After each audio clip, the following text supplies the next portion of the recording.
Man, that was a throwback right there. That was a throwback right there. That's the early 80s. Oh yeah, man. Yeah, you gotta love it.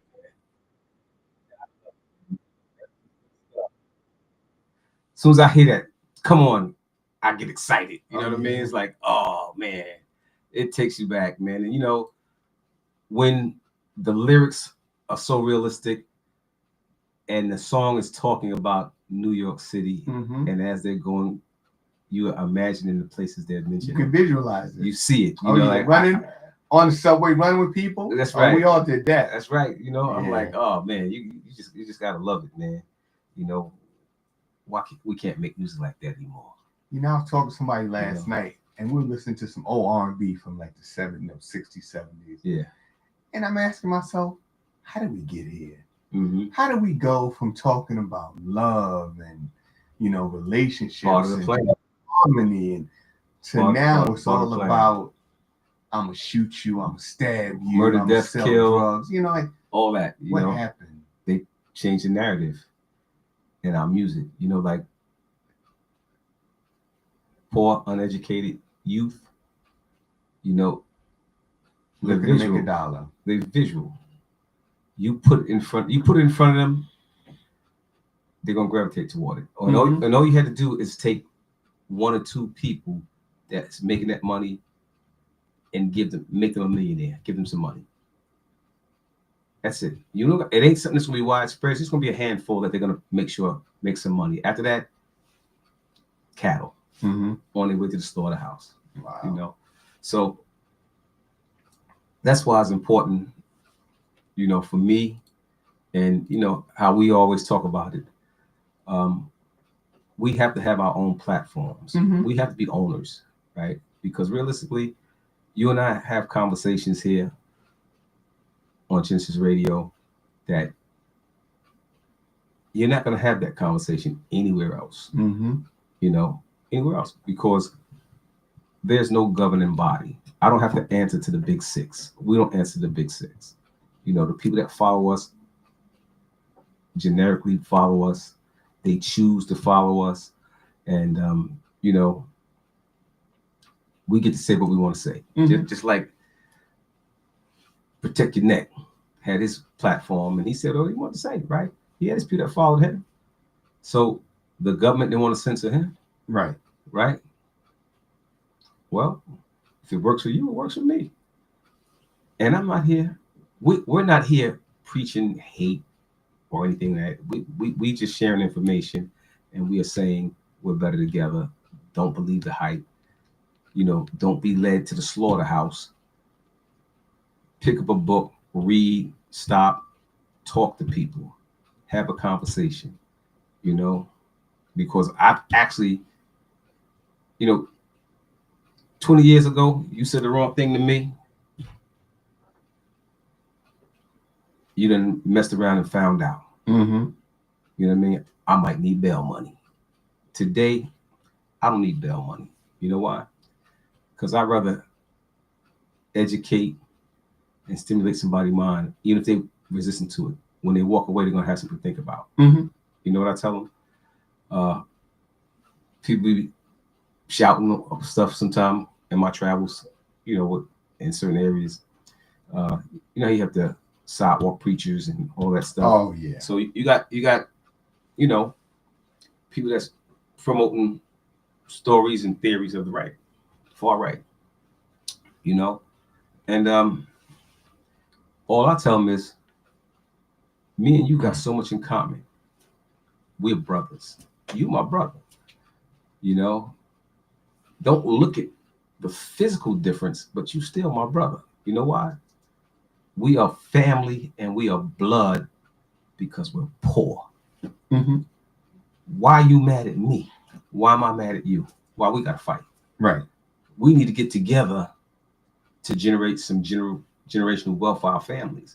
How can we work together, get together, and build something together so that we don't have to be dictated to by the 1%, by the 1 to 4%. We don't have to be dictated to them. Let's work together. We got something in common. Bad health, no money, struggle. We brothers. I don't care if you're on the right or the left. It's the same bird. And you know what? We keep talking about the right and the left as if they're so far apart. It's the same sandwich. Oh, yeah. The other day I saw an interview with Reverend Al. He was interviewing Eric Adams, and he was asking Eric Adams specifically about why would Trump want to help you, and what did he do for you? Now, Eric Adams is a lifelong Democrat. Right. Why is Trump trying to help him? Mario Cuomo, right? His son's lifelong, he's a lifelong Democrat, a Democratic icon. His son, same thing.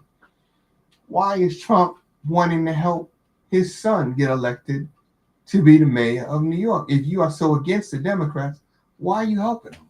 Mm-hmm. So we say that they're so far apart that, they're polar opposites and they never see eye to eye. Well, let somebody say we need to start a war. Everybody comes together. Both sides of the aisle will come together for war.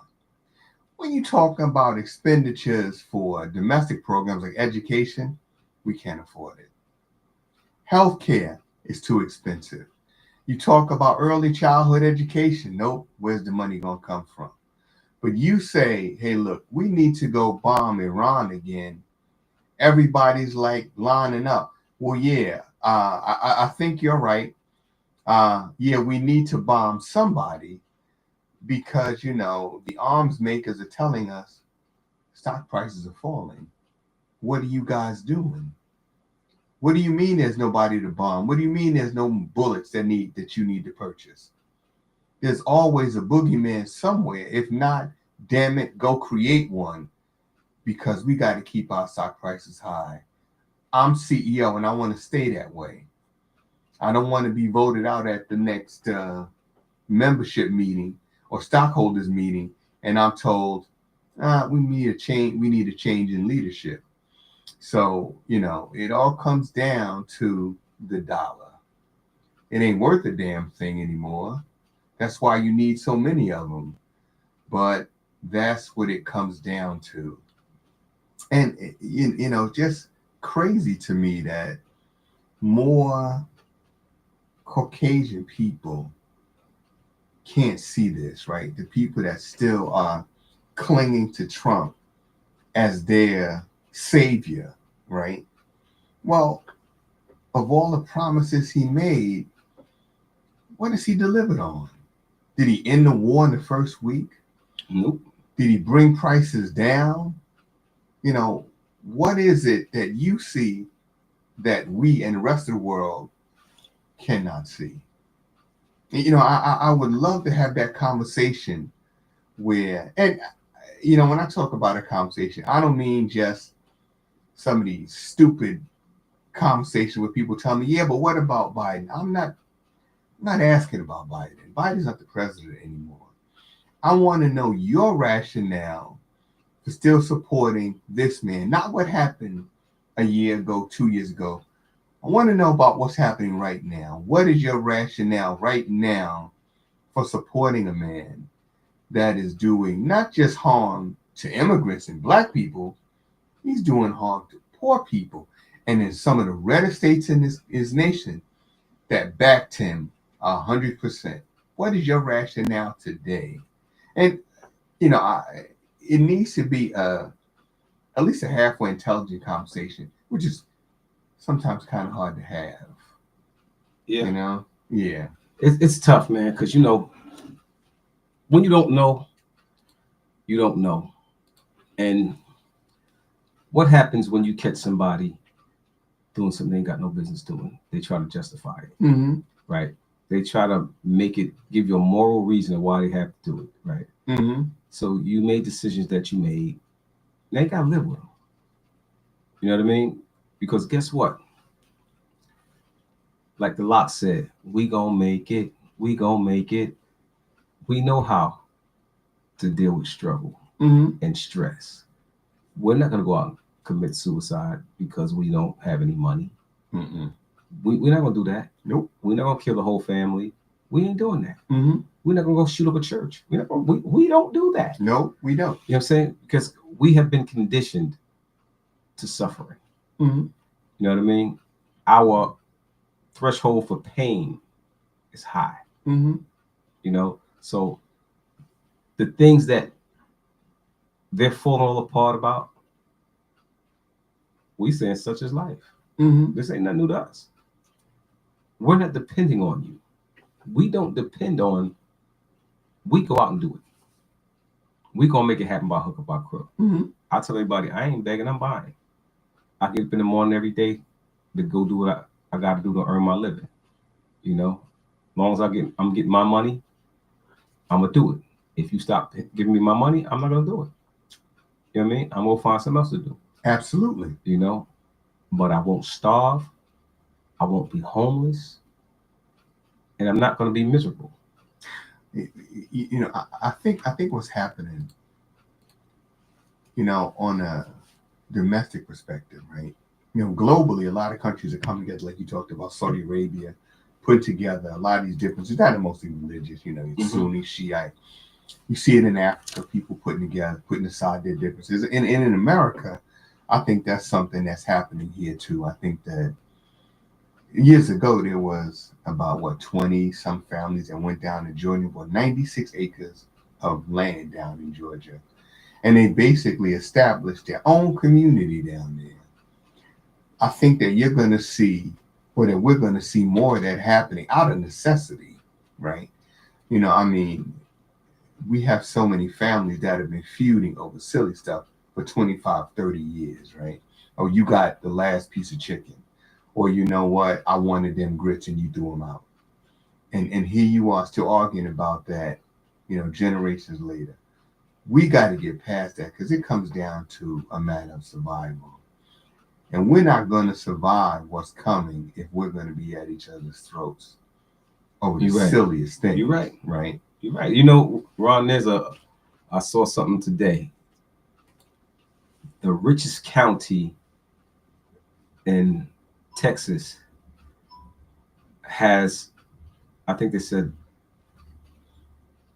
a little more than 1,000 people that live there. It's in the middle of nowhere. It's like in the desert of Texas, but that's where the oil fields is at. Mm-hmm. So the people that live in the town, it's a couple thousand people, whatever it is. But per capita, that's the richest county because all the money from the oil industry that's down there.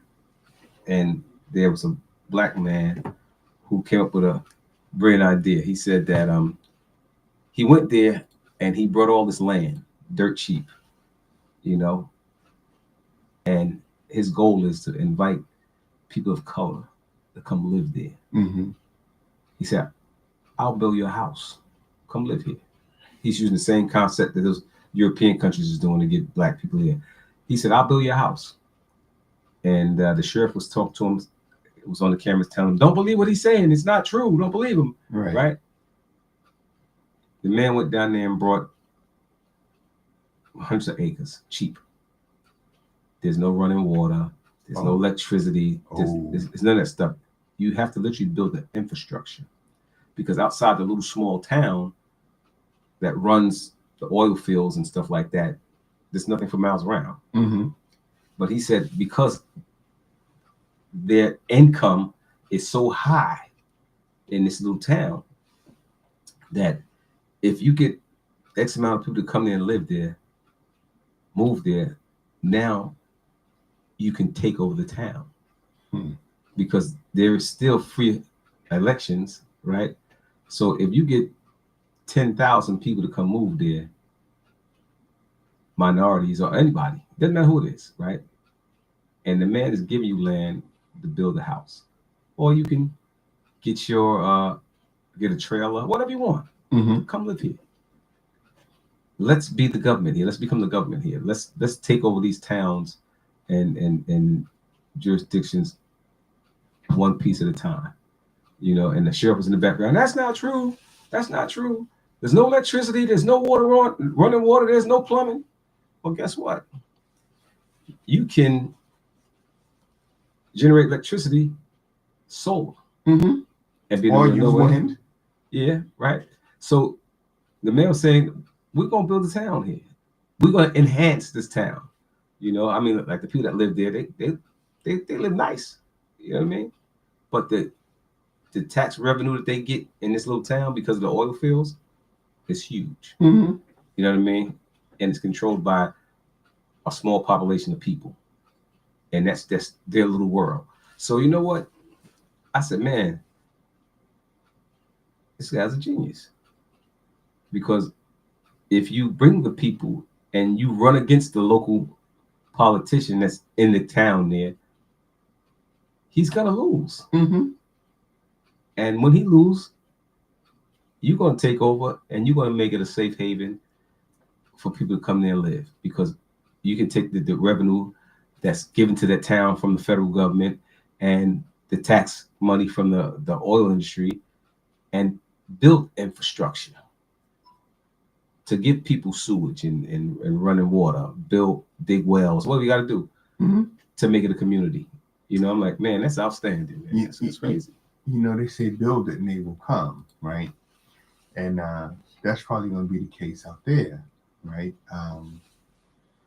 You know, because in terms of land ownership, from the time we left the plantation to now, the amount of land ownership has dropped precipitously. I mean, we don't really own nothing anymore, right? We're holding on to the few acres we have left. And of course, there's so much pressure now to take that back, right? You know, but we really need to get our act together, right? And just say, hey, I got a chicken. If you got some beans, that's right. We can put together, we can make a meal. That's right. And, you know, we can put our heads together and find sustainable ways to feed each other every night. That's right. So we don't have to go through this, but it takes us coming together, right? And for a lot of people in this country, when these cuts go into effect, not that they're not fully in effect yet, but people are starting to feel it. But when they really go into effect, people are going to go absolutely crazy. Because if you're used to eating 3 meals a day and your snacks in between, and now your body's accustomed to that, and you can't get your hands on it, but we don't believe in altering our diet and our behavior. We believe in, well, I'm going to have to go and take this from somebody. You know, and we talk about civil war, I think we're there already. We're not shooting each other with the frequency that I expect to see soon yet, but it's coming. You know, it's right around the corner. And, you know, what's kind of crazy is there is a theory that out of chaos comes order. That's what they say. What the hell do we need chaos for? Why can't we just maintain order? But why do we need to create chaos that's going to lead to destruction and death? You know what I think? What's that? See, some people you can't reach. You know, they're not going to listen. Some people you have to show them as opposed to telling them. Because if you're taught not to trust and not to believe, you think if it didn't come from your people, it can't be right. So sometimes you have to let people hit the bottom. Like right now, the poor people who voted this man in, who didn't read Project 25. Right? It's all in Project 25. It's in the manuscript. They didn't read it. They didn't care to read it, because you tell me what you're gonna do, we believe you, because we don't like them either. Okay. All right. So now that they're feeling it, they have to take a second look at the people they've been following and listening to. Some people you're not going to be able to change. You know what I mean?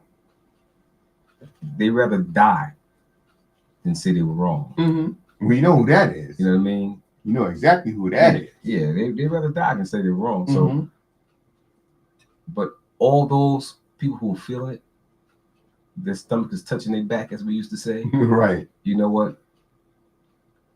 They particularly don't like eating squirrel and eating birds and They tired of fishing, you know. They don't want to bake bread. They just want to go buy it. Right. When you get tired of all of that, you effed around and you found out. Mm-hmm. So that this joker is a liar. Mm-hmm. He didn't give me nothing. He took from me. Right. You know what I mean? He took from me. Just like the lady who called ICE on the Kia company. I'm surprised they're letting her stay in that town in Georgia. You know what? 9,000 jobs lost. That's right, because now Kia's saying, you know what, we don't think we want to invest over there and do this anymore. We can stop right now. You know what I mean? We can stop right now. So when you do things for hate, for all the wrong reasons, you tend to screw up. Mm-hmm. You didn't think past go. You know what I mean? Because guess what? Those jobs probably going to go to a lot of people that look like her. Mm-hmm. You know what I mean? Well, they were. I mean, it was rural Georgia. I mean, nothing out there, you know. Mm-hmm. Yeah. So it is what it is, man. But, you know, we're going to wrap this up, man. You got any last parting words you want to share with anybody today? Man, I just think that people need to wake up rather, and just take a good look at what's going on in this country and understand that maybe your way of thinking, you need to rethink, right? Reevaluate and find out who your enemies are and who your real friends are. That's right. Right? Because a lot of this stuff that is attributed to black and brown folks, hell, we didn't want it. We didn't want affirmative action. They gave that to us. That's right. We didn't want job quotas. They gave that to us. We didn't write the legislation. They did. Right. And for these immigrants that have come here, well, they're not affecting your life, right? For the most part, they're just here trying to live, just like you. And you know, I was watching this movie, Judgment at Nuremberg, and they were talking about. There's a poignant scene where Burt Lancaster says, "They say we weren't aware. Where were we when they were dragging off our neighbors in the night? But where are we today when ICE is dragging off people in the middle of the night?" That's right. Early in the morning. We see it. We know what's happening. We can't go on ignoring it. So, folks, you just got to wake up. Well, my parting words is this. If we have to go to war in this country against our countrymen, we should go to war against the rich. Mm-hmm. That's who should align. Poor people unite. Mm-hmm. You know what I'm saying? I'm gonna post that today. Poor people unite. It's a lot more of us. That should be the next political party. Mm-hmm. Poor people united. You know, that should be the next political party. Well, there's a poor person's. I don't know if it's a party, but the preacher from North Carolina, Barber. Mm-hmm. He has Poor People's Campaign. Mm-hmm. That's what it is. Yeah. So if we got to go to war, it shouldn't be the rich people being the generals and telling you who to go to war against. Mm-hmm. You know, as a people, look around who is more like you, who has things in common with you, because that means we're fighting and struggling for the same things. Mm-hmm. So that should be the line. You know, like I always say, the same things that divide us are the same things that unite us. Mm-hmm. So poor people unite, get together. You know, come on, poor people, let's do it. We all poor. Mm-hmm. You know, it's us against them. They don't want you living in their neighborhood. Right. You know, they design things away so that we can't be their neighbor. Mm-hmm. You know, and that's just the way it is. You know, that's just the way it is. So that's what I'm gonna leave y'all with today. Poor people unite. It ain't poor people versus poor people. It's the poor people versus the rich folks. That's a good thought. And I'm not talking about the guy that got $1 million or $2 million. He's not the problem. Right. It's the billionaires that's the problem.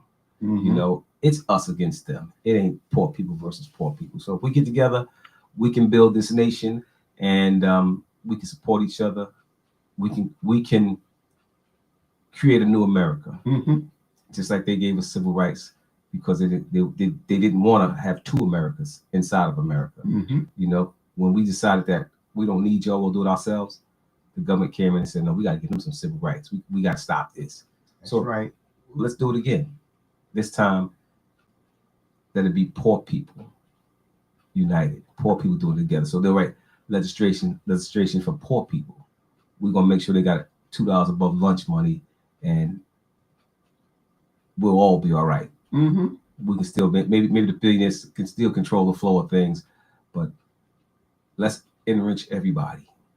Make sure everybody got health care. There you go. Make sure everybody got a job or got government funding that they can live a sustainable life. Mm-hmm. You know, poor people unite. So that's my story. I'm sticking to it. We're going to jump back into our regularly scheduled program. It was a pleasure to be here with y'all today, and we'll be back next week. We'll do it all over again. Oh, no doubt. All right, y'all. This is what it is. We gone.